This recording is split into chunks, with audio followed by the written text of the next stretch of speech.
ya apa nggak ada gunanya orang seperti itu? Dia ada gunanya. Pak Presiden Prabowo aja sering kita ketawa. Ya. Situlah saya ketemu ibu kamu itu. Kita kawin dalam hutan itu. Mana ada surat nikahnya? Mana ada? Tapi bapak saya itu nggak hilang akal. Ya. Dia ngajukan ke pengadilan agama namanya isbat nikah. Nah, kebetulan ada kawan-kawan yang tentara Jepang itu yang masih hidup. Yang memberikan kesaksian di pengadilan, disahkan pernikahannya tahun 1944. Nikahnya itu.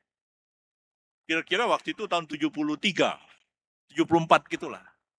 Nah, saya bilang, kalau ada isbat nikah, bisa ada nggak isbat wakaf? Nah, banyak di Bandung ini juga masjid. Dulu kakeknya itu yang mewakafkan kuburan. Sudah mati. Tapi tahu itu tanah wakaf. Tapi nggak ada surat wakafnya. Bisa nggak pengadilan agama menetapkan isbat wakaf? Panggil saksi-saksi, panggil apa-apa segala macam. Kalau ada isbat wakaf,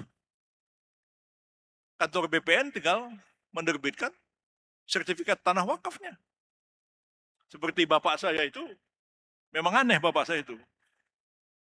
Putusan pengadilan agama mengatakan, bapak ini sama ibu ini menikah tahun 44 sah. Memerintahkan kepada KUA menerbitkan surat nikahnya. Ya kepala KUA-nya dia sendiri. Nah, itu bapak saya itu rada-rada aneh itu. Jadi dia tekan sendiri tuh surat nikahnya itu.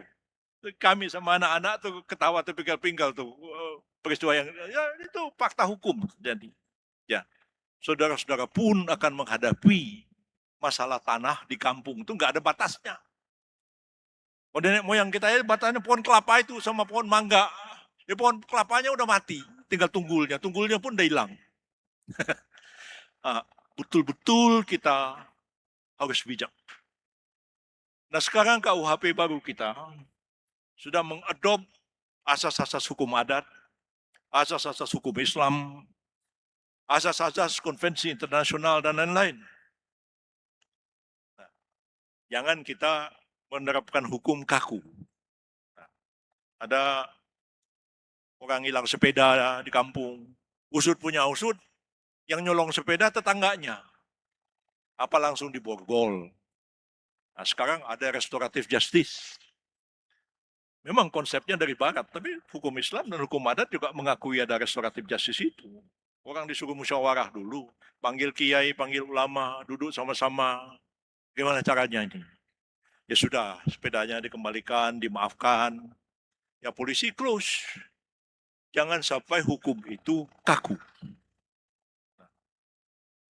Hal-hal seperti ini wajib kita pedomani bersama.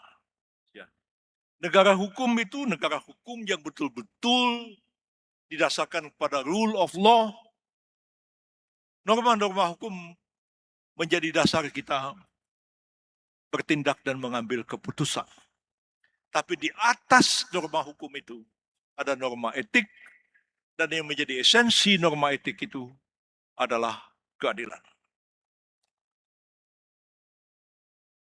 Semua itu tidak ada artinya kalau penyelenggara negara kita tidak punya integritas. Nah ini barang gampang-gampang susah. Saya ketika pertahankan disertasi filsafat itu, ada juga penguji yang nanya, Prof. Vendus yang Anda bicarakan ini gimana operasionalnya? Ya saya akal-akalan aja jawabnya. Saya bilang ini disertasi filsafat. Filsafat itu nggak operasional. Kalau operasional itu ke ilmu politik larinya. Ya, ya itu main-main aja. Ya, memang iya filsafat kan kayak Rocky Gerung gitu ya. Mana bisa Rocky Gerung disuruh jadi camat, ya kiamat dunia ini. Ya kan? Tapi ya apa nggak ada gunanya orang seperti itu? Dia ada gunanya. Pak Presiden Prabowo aja sering kita ketawa. Kalau begini kita pusing jawabnya, kita panggil Rocky Gerung, kita tanya pendapatnya dia, begitu. Ya, jadi ya pendapat dia pencerahan. Begitu. Nah jadi buat saudara-saudara, bagaimana mengoperasionalkan itu? Ya.